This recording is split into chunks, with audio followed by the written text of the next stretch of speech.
आज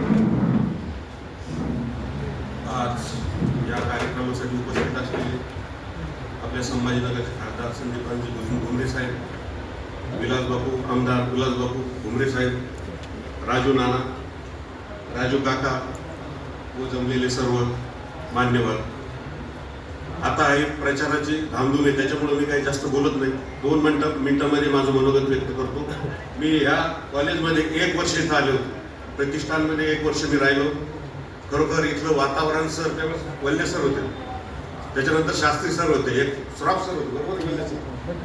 तर खूप एक चांगल्या प्रकारचा स्टाफ होता ना आताचा पण आहे.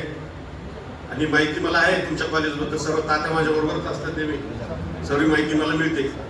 आणि जसं आप्पा भाऊनी आता घुमरे साहेबाबद्दल सांगितलं, घुमरे साहेबाबरोबर मागचे मी 8 वर्षापासून आहे. पण मान सन्मान कसा द्यावा, कसा घ्यावा हे घुमरे साहेबाकडून मी खरोखर शिकलो. आणि ह्या पैठण तालुक्यातले रोड पूर्वी पश्चिम महाराष्ट्रातील लोक हसायचे, काय पैठण तालुका आहे, शेवगाची बाउंड्री ओलांडली, शेवगाच्या पुढे आले साहेबाच्या शेतातून लोक हसायचे.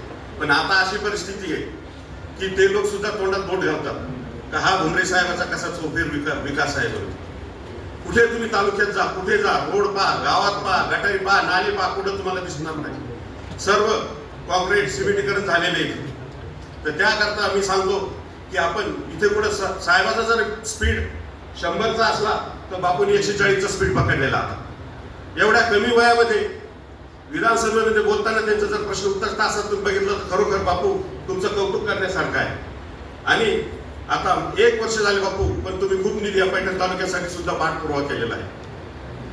खरोखर आता त्यांनी जो भूषण काकाला जी संधी दिलेली आहे, तर मी सर्वांना हात जोडून विनंती करतो की सर्वांनी भूषण काकाला खूप खूप मतांनी, बहुमताने विजयी करा आणि पैठणचा तुमचा विकास कसा चालतो ते बघा. ही भूषण काकाच्या हातामध्ये आता त्यांनी दोर दिलेली आहे. एवढं बोलतो आणि थांबतो. जय हिंद, जय महाराष्ट्र.